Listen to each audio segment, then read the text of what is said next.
Good evening, guys. Welcome back. This is Bedros Koulian's Man Up, Chapter 2, continuation of Chapter 2. I'm David Menny, aka Big Money Menny. This is the Big Money Menny channel.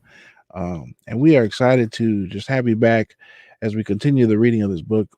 Again, Bedros Koulian's Man Up. It's been pretty good so far. It seems to be his story of coming here to America, making it happen, and just what it takes for someone to go against some incredible odds and make it happen. um, awesome guy, one of my heroes, and let's get into it. Today's going to be a shorter video. Um, I decided to slow things down a bit because chapter 2 he goes into what he calls the emergency brakes. Right, the emergency brakes, and it's I find it quite interesting. Um, if you're new to the channel, like, subscribe. We are we are a brand new channel. We're just getting this thing to build up. We really want to get this across, to all of our people, Polynesian and non-Polynesian. I really want to wake people up, shake things up for people, and encourage people to get to reading. I was really blessed with with reading in general, by a lot of my mentors, and it's been such a blessing because the knowledge that you get from reading books, um, especially from people that you admire, and just hearing their story on a different perspective of their story. If you haven't heard about their background, getting it from a book is something different. So this is the Big Money Manny channel. You can follow us on Facebook, Instagram, TikTok, and Twitter. We're still trying to build that up, and of course here on YouTube. Um, and here's our book, Bedros Koulian. Have a cool overlay I want to throw up here, so you can check it. That's the cover of the book right there. All right, check him out. That gentleman right there. Pretty cool. Pretty cool. Chapter 2, getting your shit straight. All right, and so we're gonna finish. I'm sorry. Go back to what he was covering in chapter 1. Or I'm sorry, where we left off with chapter 2. We started reading chapter 2, and when we got to this part, we cut it off there. And he's got 6 emergency brakes that he mentions here, but I'm just going to cover one today. We're going to keep it short. All right. And so let me read from where we left off. And he talks about how our childhood experiences, they shape us and shackle us.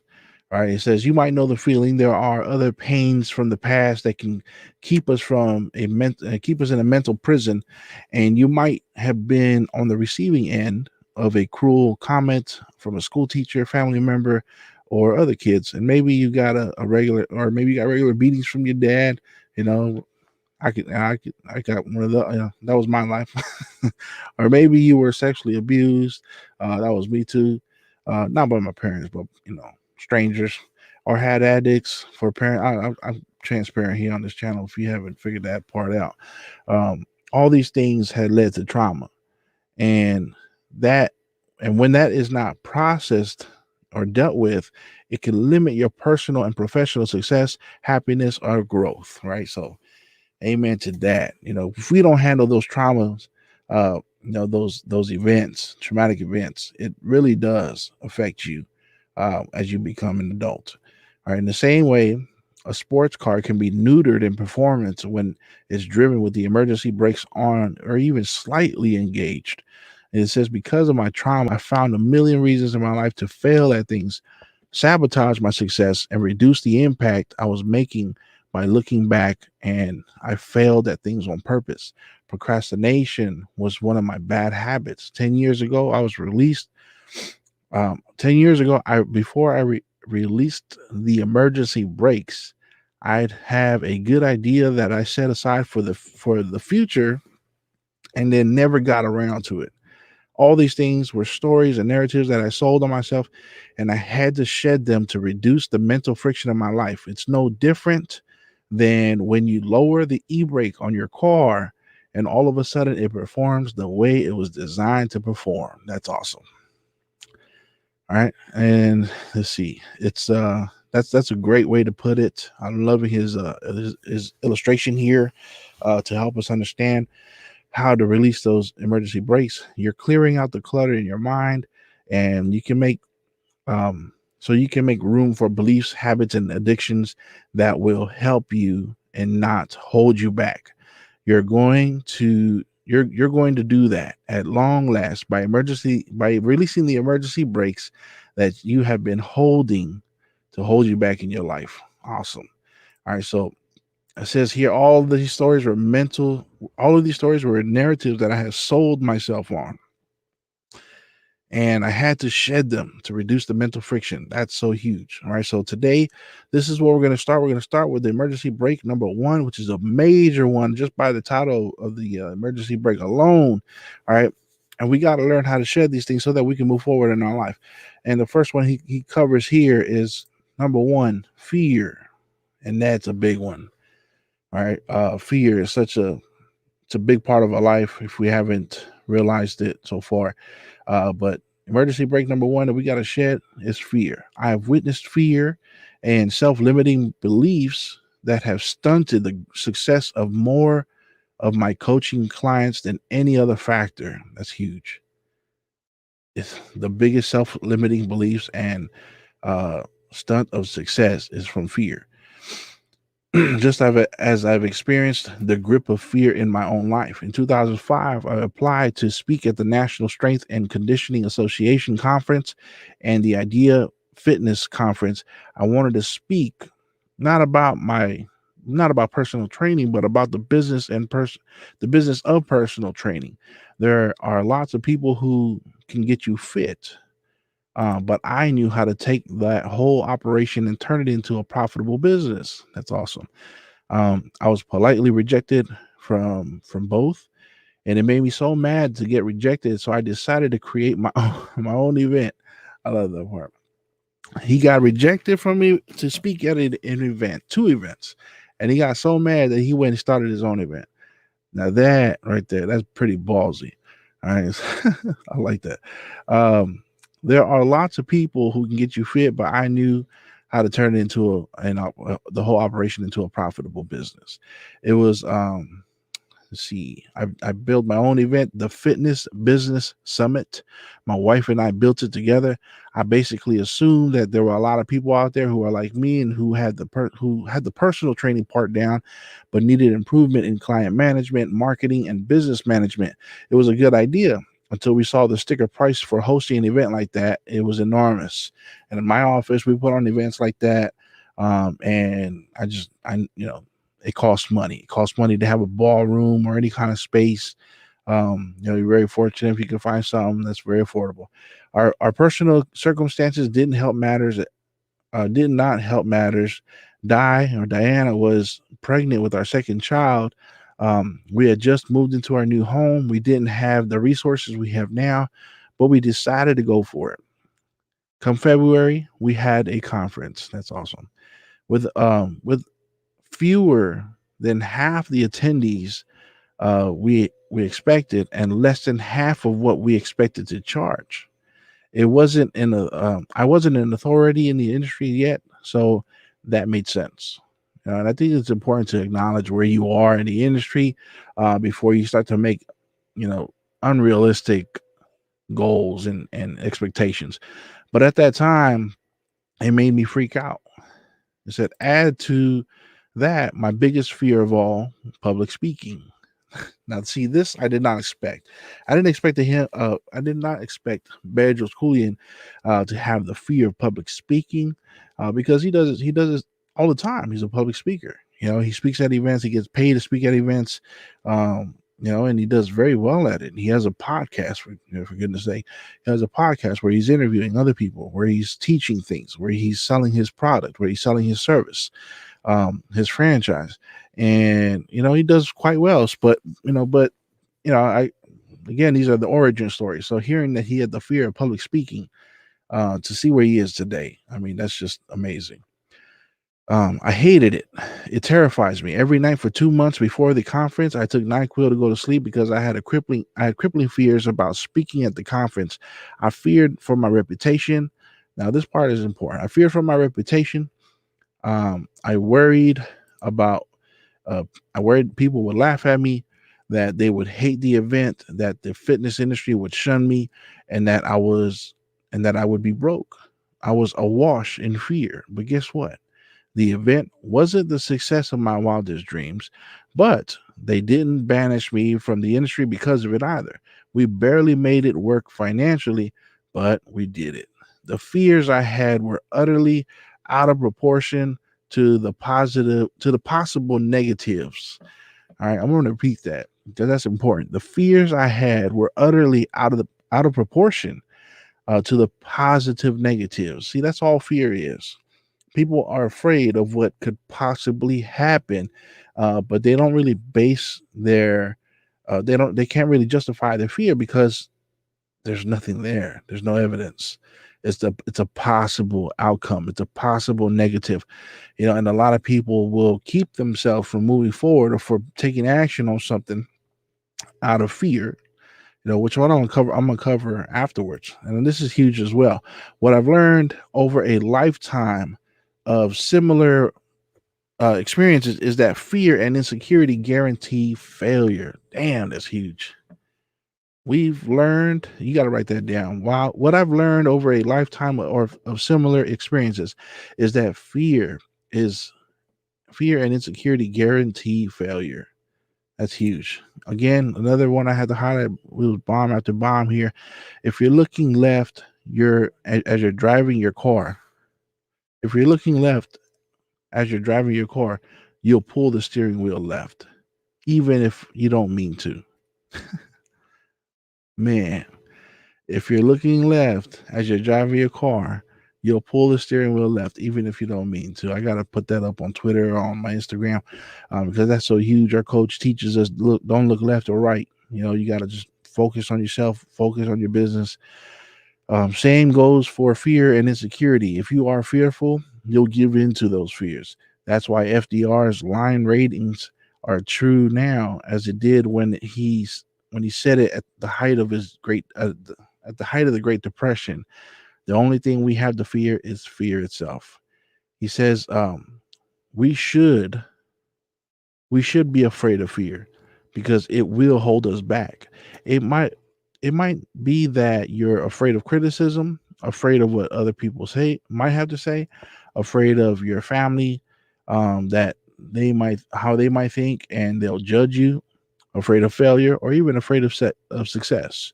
Instead of going all out and being the high performance high performing human you're meant to be, you hold back because you're being selfish and protecting yourself from what others think. Man, I'm going to throw all this up on the Instagram. um when it comes down to it, the only thing you legitimately have to fear is the possibility that you'll allow fear to prevent you from taking the necessary action required to reach your life goals. You will have to think hard about what you're afraid of and then design a plan to deal with it. So here's our answer. You got to think hard about what you're afraid of and then design a plan. You got to get a plan to deal with it. This won't be easy. And honestly, you won't do it you might do what I did for so long, which is avoid dealing with these fears. That's what we normally do. But on the other side of that work is freedom. It's the freedom to do what you were actually meant to do. The freedom to walk around with the weight of the world on your shoulders. The freedom to without the weight of the world on your shoulders. The freedom to enjoy your success and push through your failures without feeling like everything is going to collapse around you. Nice. That's huge, guys. That's huge. All right, so that's it for or for the first emergency break. I do want to share a couple things here. A couple acronyms of fear, and that is this. It is fear. Make it bigger here. Fear has two meanings: forget everything and run, or face everything and rise. The choice is yours. Zig Ziglar, the great Zig Ziglar. All right, awesome way to look at it. Another one is another acronym we hear in business all the time. False fear is false evidence appearing real. false evidence appearing real. Man, this is that's what it is, guys. You know, fear fear is such a big part of our life because it I gotta say this. The majority of the decisions that people make out there, it's out of fear. It's not a justified decision necessarily. It's not a justified uh, fear. A lot of it is just what we see right here: false evidence appearing real. He breaks down fear so well here in just this short few chapters, or I'm sorry, short few paragraphs, that really fear is just, it's out of proportion, to the positive negatives, and that's I really want to encourage people today, because if there's one thing we learned about this past year, is that there's a lot of people that make their decisions based on fear. My coach teaches us all the time. He read from a book, faith and fear, kind of the same thing. One's positive, one's negative. One um, will get you to react, in a negative way. One will get you to react in a positive way. But one thing I realized about fear, and I'm not saying I'm better than anybody else, but I do have, I'm like a mental juggernaut. Again, I'm not trying to toot my own horn here or say I'm better than anybody else. What I am saying is that I don't scare too easily. I mean, let me not say I'm not scared of anything. That's not the truth. I do have fear. There's things I'm afraid of, and some of it is irrational. Um, you know, some of it's straight up silly. That a lot of people can look at me and just wonder, like, why is it that I have those kind of fears? And some, my fears are silly fears, but I'm not afraid of a negative outcome of the future. I just don't have that fear. I feel that I am going to be a success, no matter what. I don't have any doubts in my mind about that. I feel that I'm going to be successful, and I'm going to reach every goal that I set. That sometimes it takes, a while, and I am in the journey. I'm in a process. It takes time, and I understand it. I accept it, but I have no fear that I'm not going to be successful. So in that aspect, I myself personally, um, I'm strong in that area. One thing I realized in this past year is there's a lot of people that don't have that, and they make their decisions based on fear, and it's not good. It's not good. I mean, let me ask you, with everything that happened last year, what were the fears that were going on through your mind? What were the thoughts that were running through your mind? What are the doubts that consumed?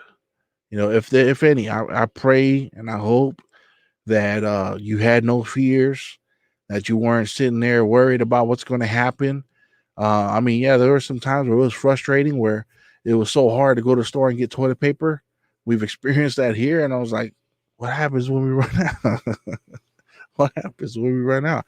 It's ridiculous what people do, and that's just a testament to this topic here.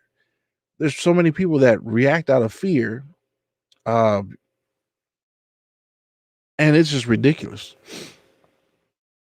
If you look at today's date, this is June 3rd, 2021, and there's some things that are out in the news today. I don't watch too much news because most of it is bullshit, whether you're left or right. And part of my channel is to expose truth and help people to wake up to the truth, and that is that the majority of what comes across your screen when you watch the news is legitimate bullshit.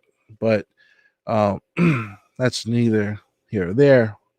But what I will say is that it really doesn't matter what they portray on that television screen, except for the fact that a lot of people react out of fear. And let me tell you something, your enemy, they know your fears, and they know how you will respond to that fear. They know that they can throw some statistics across your screen and you'll go running for a bomb shelter. You know, what I mean, we do foolish things when when we react out of fear. You know, that's why again I credit my business so much because they've helped me to become the person that I am today. They've helped me to become mentally strong. You know, like what I call myself a mental juggernaut or mental colossus. You know, it's one of my favorite characters. And what was the man? What was the phrase? I just lost it.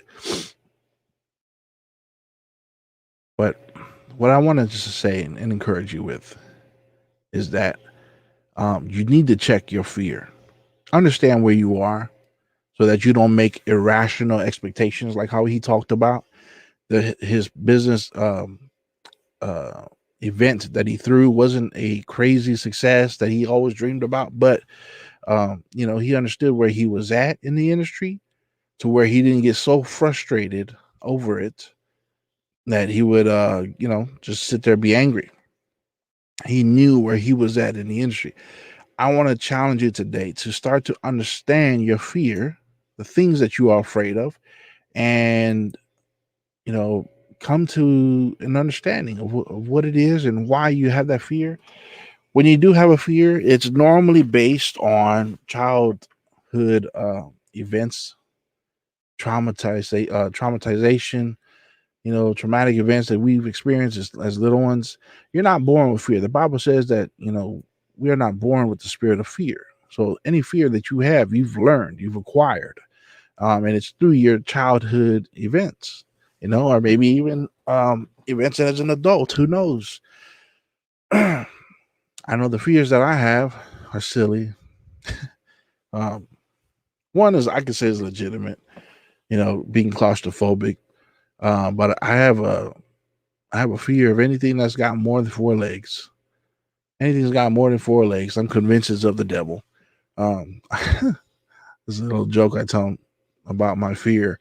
I don't like bugs, you know, and it sounds funny. It looks silly. Big guy like me get weirded out about bugs. I can't stand the thought of anything crawling on my skin, you know, and that's based on things that happened to me as a kid, you know, and I want you to identify the fears that you have and try to pinpoint where it is. You know, take a leap back and look at why you have that fear. You know, and really analyze it. I want you to challenge yourself as I challenge you to try to figure out where that fear came from, why you have that fear. If there's something that you're really afraid of, I want to help you extinguish that fear, or at least you know identify it and the roots of it, and that would be a step towards getting rid of that. Because what he said in this book is really true. That is one of the emergency brakes that we throw on that keep us from producing, that keep us from performing like as you should be. You are a high performance vehicle. You are designed to do so much, to go so far, to be so successful. As again, don't mix the word success with money. A lot of people get hung up on that and they say, "Oh, means being rich. I don't need that money." No, we're not just talking about money here. We're talking about a lifestyle. We're talking about reaching achievements, making goals, becoming healthy, strengthening your marriage, being a better parent, you know, whatever it is, you know, have an outstanding record in society, at your job, wherever in the community that you're helping with. You want to be successful in building a homeless shelter. You want to be successful in helping out with an orphanage, like how we want to do here. You know, whatever it is, whatever success is, fear is like putting on the emergency brakes and you're not able to perform like you are. But he says once you release that emergency brake, you start to perform as the vehicle that you were supposed to be. What do they say in the movie Cars? A high precision instrument of speed or something like that, right? Anyways, I pray you are blessed with this. We're going to slow down chapter 2 and really cover each emergency break because all of them look very important. And I do want to cover it as much as possible. I don't want to rush through it, even though it's going to slow down the reading of this book. We might finish off the year with just 2 or 3 books, but if we can get the most out of this, right? You're going to squeeze every little drop of juice out of this book. I don't want to miss any points because there's somebody out there that needs to hear about it, and I want to be here to encourage you with it. Find a book that is written by someone you admire. This gentleman right here, Bedros Keuilian.